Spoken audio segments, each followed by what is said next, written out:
Elias, a freelance archivist used to dealing with the dusty, forgotten stories of others, suddenly found himself the protagonist of a very strange one. An uncle he never knew had left him a house, but when Elias pushed open the heavy oak door, he wasn't greeted by furniture or family photos. He was met with the silent, staring faces of thousands of clocks. Every wall, every shelf, every surface was covered in antique timepieces, from tiny pocket watches to ornate mantle clocks, and every single one was stopped at the exact same second, 3:14 a.m. The silence in the house was a physical thing, a pressure against his eardrums. It was a silence so profound he could hear the rush of blood in his own ears, the soft thud of his own heartbeat. In the center of the grand drawing room stood the king of this silent court, a massive floor-to-ceiling grandfather clock. But this clock had no hands. Its face was a polished black mirror, reflecting the room back at him, distorted and dark. Elias felt a chill that had nothing to do with the autumn air outside. The house felt like it was holding its breath. That first night, sleep came fitfully. He was jolted awake not by a dream, but by a sound.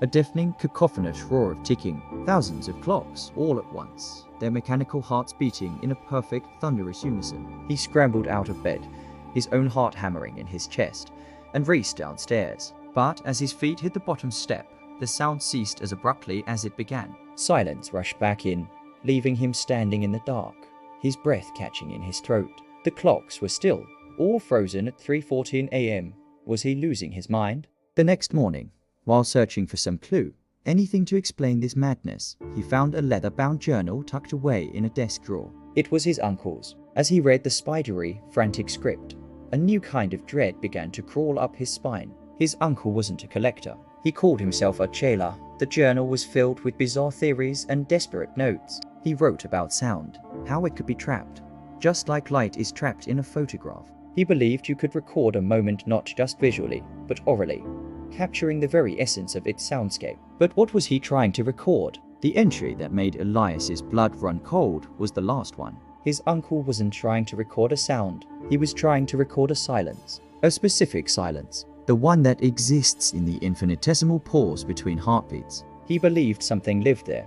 That's when the real horror began. He was in the library, trying to make sense of the journal, when he heard a cough from the hallway. He called out, thinking maybe a neighbor had stopped by. No one answered. A few minutes later, he coughed, a dry, nervous little sound. It was the exact same cough he'd heard from the hallway. He froze, the book slipping from his fingers. The house wasn't just silent. It was playing back sounds before they happened. Then he started hearing voices, his own voice, from other rooms. It wasn't a ghostly echo. It was him, clear as day, saying things he hadn't said yet.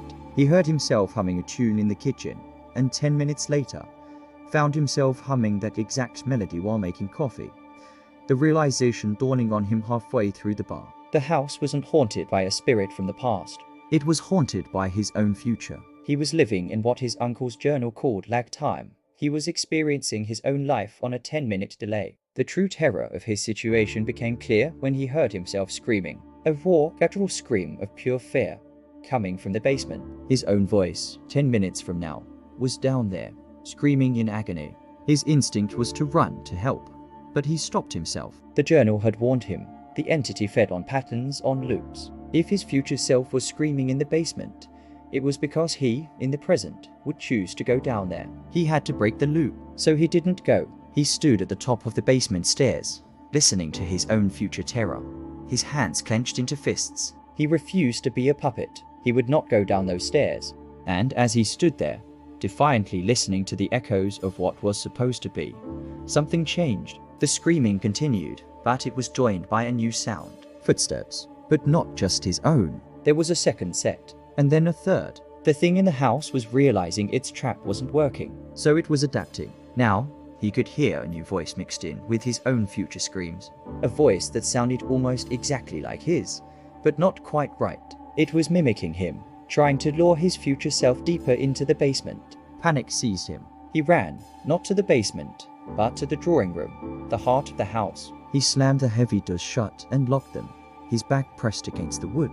His eyes fell on the handless grandfather clock. He stared into its polished black face, expecting to see his own terrified reflection. But he didn't. He saw the drawing room, but not as it was now. He saw the room as it would be in 1 hour, The ornate wallpaper was charred and blackened. The thousands of clocks were melted, their faces warped and twisted. The room was a burnt-out husk, and it was empty. Just then, the ticking started again. But this time, it was different. Slow, deeper. The clocks weren't counting up, they were counting backward. A final, horrifying realization crashed over him. He flipped through his uncle's journal to the last page, a section he hadn't understood before. His uncle hadn't died of old age. He hadn't been a victim of the entity. He had found a way out. He had performed a ritual, a swap. He had traded places with his own reflection to escape. As the countdown echoed through the house, Elias stared into the black mirror of the clock. He saw the burnt room flicker, and for a split second, he saw a figure standing where he was. A figure that looked exactly like him. But its smile was wrong, cold and predatory. He had one last choice to make. The fog rose thick and heavy outside the old house. The front door creaks open, and a figure emerges, looking for all the world like Elias. He pulls his collar up against the chill and walks away into the mist. We hear his voice, narrating. Elias, a freelance archivist used to dealing with the dusty, forgotten stories of others, suddenly found himself the protagonist of a very strange one, but the voice is different now. It's flat, with a faint, metallic undertone.